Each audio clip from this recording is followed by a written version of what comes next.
Later today in Oxford, we are, when I say we, I'm talking about the SuperTalk family and extended family, are going to celebrate the retirement of one of our own. And if you have listened to the radio in North Mississippi over the last 20 or so years, if you have listened to the radio on the coast for the, 15 or so years preceding that, you know the voice, or maybe I should even say the many voices of Rick Mize, longtime general manager, program director, on-air personality, cutter of spots, taker out of trash, and so many other things. Rick is retiring from his retirement of his retirement, officially. Rick Mize joins me this morning. It's Mornings with Richard Cross, Super Talk, Mississippi. Good morning, my friend. Good morning, Richard. Appreciate you jumping in to share a little bit. Your career, Rick, is one that is wildly fascinating and has given you a lot of opportunities through a microphone to communicate with people all over the state of Mississippi, and in some cases beyond that.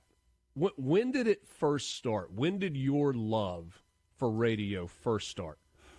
Well, it kind of started in a strange way, and it's great to have the opportunity to actually let people know how this can get started.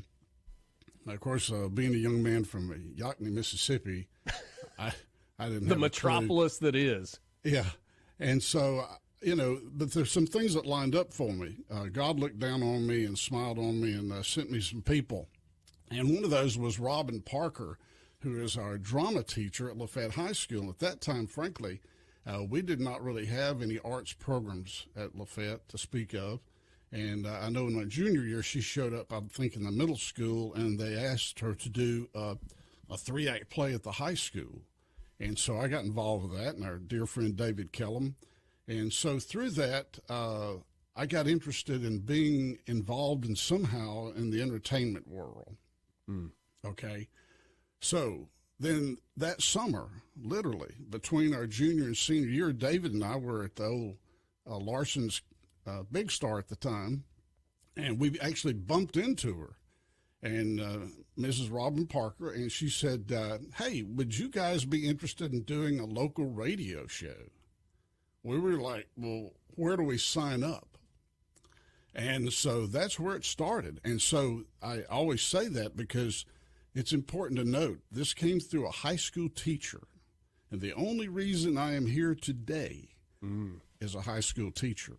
And from there, of course, we had our first show. By the way, here's the poster.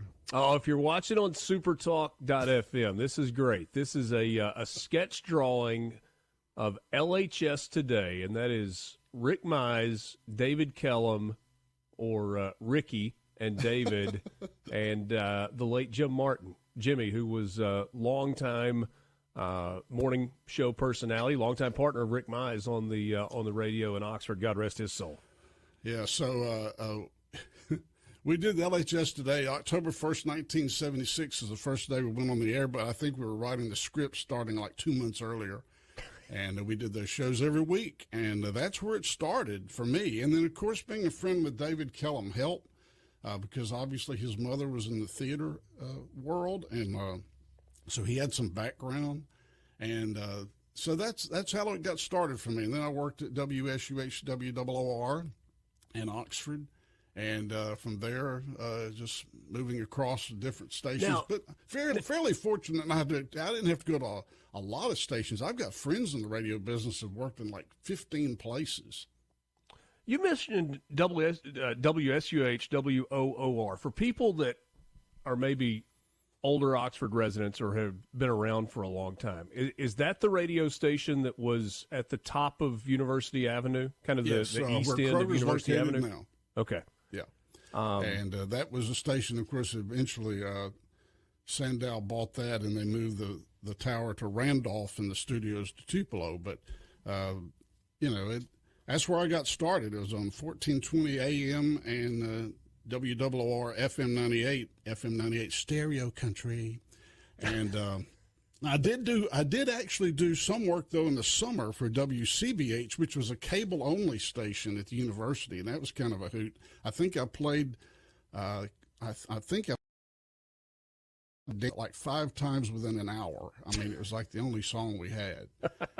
So every time I hear that song, I just have to go, oh no, there it is again. So Lafayette High School, and then Ole Miss, and then it's time to launch a career, not just jobs, but a career. Is that when the move to the coast happened in the mid '80s? Yeah, the move to the coast. Of course, I got the job in Memphis, which was, I guess, my first big break, and I learned a lot, and I found out that it's all relative, And when and then came to back, I worked in Holly Springs for a while, and then of course I helped David and Russell sign on J107 at the time, the precursor to 93.7 here, frankly. And that was in '84, late '84.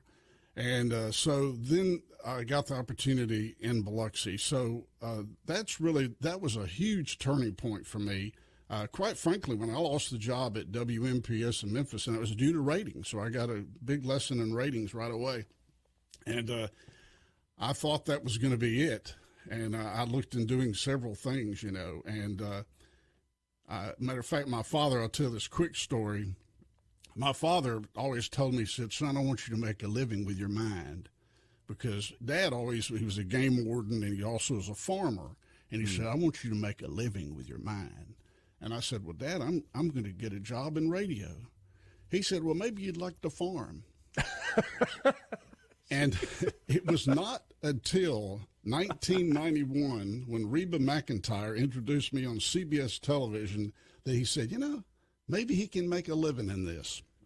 So 1991, you were named CMA's National Personality of the Year for a small market. So you made the move to the coast in 1985, I think it was. Right. And we're 85 was the year I moved to the coast, yeah. And we're there for about 15 years, is that right? Really, little less than 14. Okay. But I will say, though, when I got the call from Bob Lima, who was at that time the operations manager, station manager of WVMI, WQID, legendary calls on the coast at the time, that was a turning point. Now, I had to replace a guy named Mickey Coulter, who was a legend. He was like the Rick Dees of the coast. Okay? Oh, wow. And it was not easy. As a matter of fact, Bob was so intelligent about this. He did great research before people even thought about doing research in radio. And he did some research and found out I was doing mornings on QID, a CHR station, but all of my listeners, when I got off the air, were turning to country formats.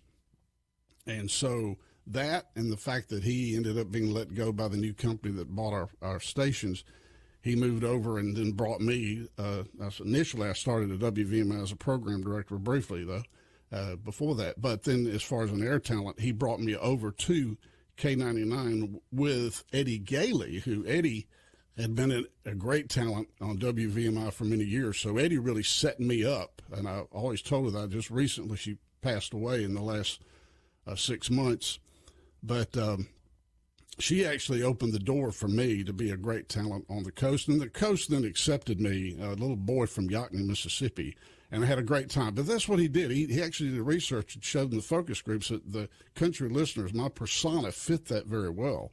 And it was very, very great idea, and it moved over there. And, of course, I have all these accolades that I got Richard there. And then, of course, I've made numbers, and I've made numbers in Arbitron, and I've made numbers in radio here at SuperTalk Media for, in terms of dollars. And sure.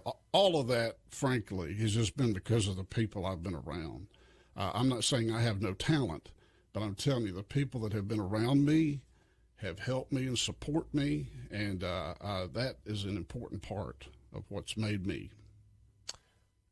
This is not radio specific. It's conversation that I've had with guests that call coastal Mississippi or the Mississippi Gulf Coast home. I felt for a long time growing up in North Mississippi like the coast was another world. Like I knew it was part of Mississippi, but it didn't really feel that much like it was part of Mississippi. It feels like that gap has been bridged significantly. I don't know if that's post-Katrina, what the time frame is. As somebody who has lived much of your life in North Mississippi, but also spent a significant part of your life on the coast, does it feel like the gap has been bridged a little? Hard to say. We always. And by the way, Radio Talk, we got 30 seconds to the break, so make it fast, but then we'll pick it up on the other side of the timeout. Okay, I'll just say this. I remember that when I was there, they were thinking everybody south of I-10 wanted to secede from the state, so hopefully things are better. Yeah, I don't think that's the case anymore. At least I hope that's not the case. It's an incredible part of the state of Mississippi. What about Rick Mize's experience in the country music world? We will explore that on the other side of this break. Rick Mize finally, officially retiring from radio. Maybe. We're back after this. I bet that's a song that Rick Mize has played a time or two on the radio through the years. Right. Well, a lot of people ask the question of what music I listen to, and I have a very diverse taste. I mean, you might get in my car and hear the Charlie Daniels album, and then the next CD would be Singing in the Rain.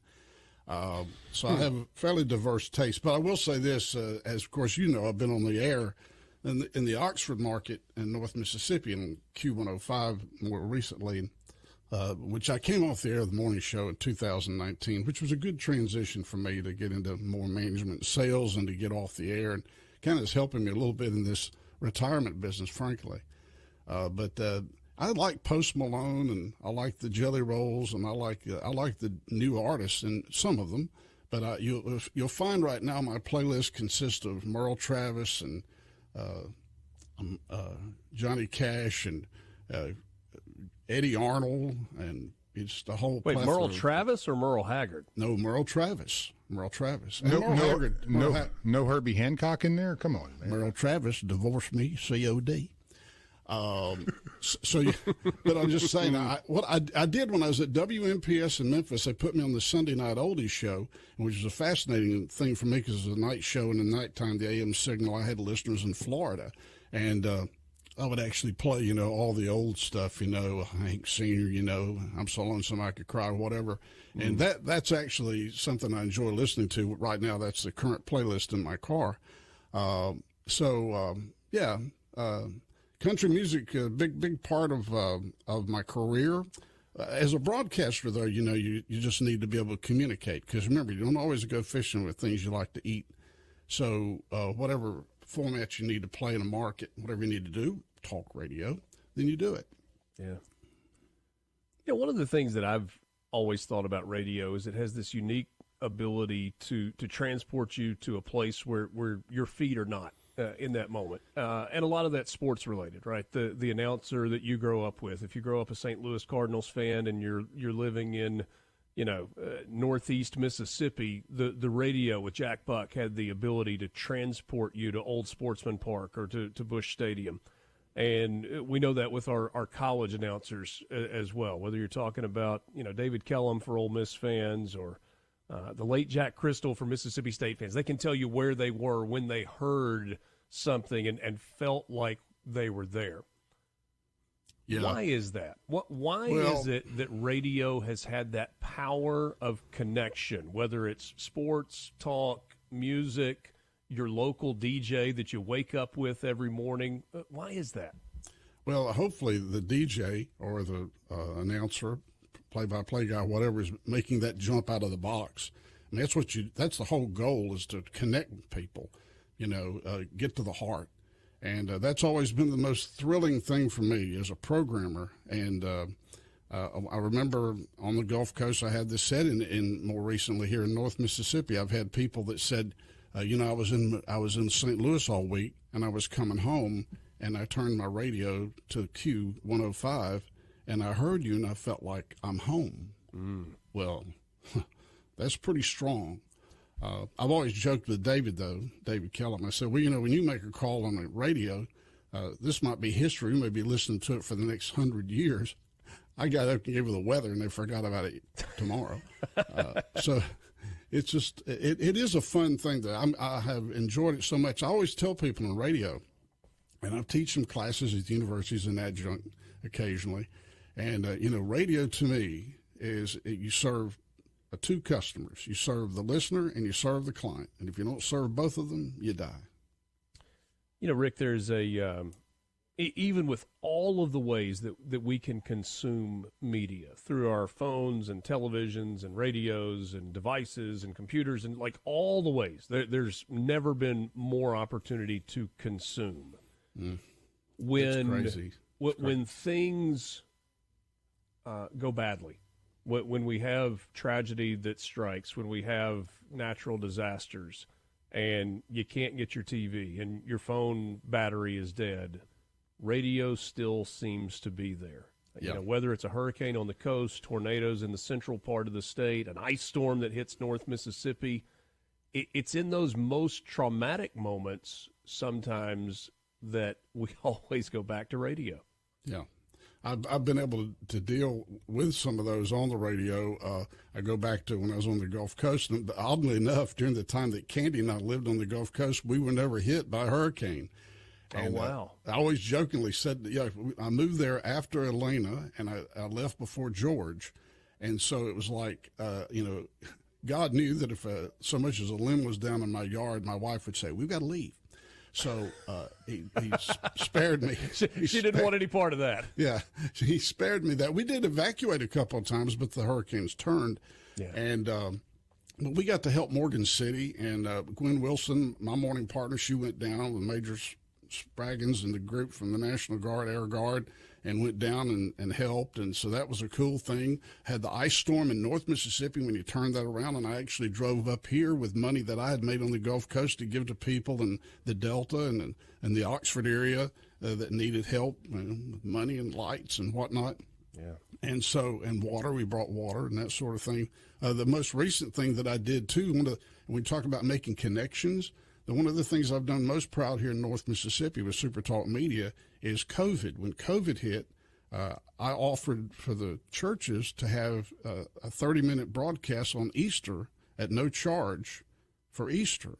And so we had 10 churches who agreed to this, and we did it.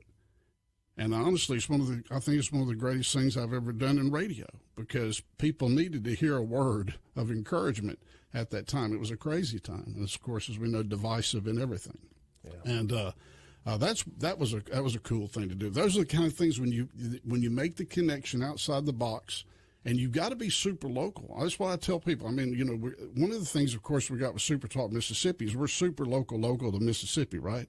Right. And that's great. And then on the local level, we also have to engage locally with the station, too, to continue making it local. And that's the same thing with our music stations as well. If you don't do it, I mean, you can turn on any service you want. Like you said, there's all sorts of things available on the smartphone and other devices that will take you everywhere. Rick Mize was on the coast in Biloxi from 1985 until 1998, made his move back to North Mississippi in August of 1998, and we're visiting with him this morning as he retired at the end of the year, but has stayed on and has continued to work with us and may continue to do that in some form or fashion. I'm not – you're kind of like a cockroach, Rick. I don't know that we'll ever be able to completely get rid of you, and I mean that in the most complimentary way possible. Well, I would like to explore in the last couple of minutes that we've got your relationship with the Country Music Association, some of the people that you've gotten to meet and things that you've been able to do. You're a voter, I believe, for the CMA Awards. Is that right? Right. I was made a lifetime member of the CMA in 2005. And so that, I consider that a great honor. And so I vote every year. I do have to do some homework sometimes because I've been out of the format somewhat. But at any rate, listen, I dealt with a lot of people, a lot of great people. I never met a country artist really that was not a lot of fun to deal with. Now, most of my country artists we're talking about precede at least 2000, It was in the 80s and 90s for the most part. And I've got all the CDs and the vinyl records and all that. But dealing with different ones. Conway Twitty, I dealt with Conway Twitty many times, and I wasn't a huge Conway fan, but he was absolutely the best guy backstage. His real name is Harold Lloyd Jenkins, but his stage name is Conway Twitty, and he absolutely did it in the most business, personal way. Of all the artists that I ever went backstage with, and I can list a lot of them, Conway, who I dealt with many times, was the most proficient. He had a table. He would come in. He would greet you. He would sign an autograph. He would take a picture. He would visit with you a moment and go to the next person. I've seen some of the artists that would just kind of wander around the room. He really had it down to a science. And so Conway was one. Now, Garth Brooks, I give Garth the credit. He's probably maybe number 2 on my list for being personal in the backstage. But, I got to deal with a lot of, the CMA award opened up a lot of doors for me. And like I say, I actually won, of course, Program Director of the Year in 1989. And then, as you said, Personality in 91. We were nominated in 90. The whole time, Richard, the funny thing is our goal was to win Station of the Year. We were nominated, I think the year was 1990, for Station of the Year. So we were actually always trying to win that award. But by virtue of doing that, when you had all the information together to enter the other categories as well, so that's how I benefited from it. Well, we are running out of time. I want to say thank you. You and I have been, you've been my boss. We've been colleagues. Sort of, kind of. I mean, the old high school football days when it all started out, you were my boss then. Yeah. We have been colleagues. I have an immense amount of respect for you. I thank you for always being gracious. Hey, I do want to say one thing. Okay. Of all the accolades I received, Ken Combs, mayor of Gulfport, in 1991, from the city of Gulfport, gave me an award for patriotism, and I will never forget that. And he surprised me with it. Wow. And of all the accolades I've received, it's my favorite. A life spent in radio, a retirement well-earned and well-deserved. We wish you and Candy all the best, Rick. Thanks so much for spending some time with me this morning. Thank you. And this video thing, this is weird for me, man. Still radio, though. Still radio.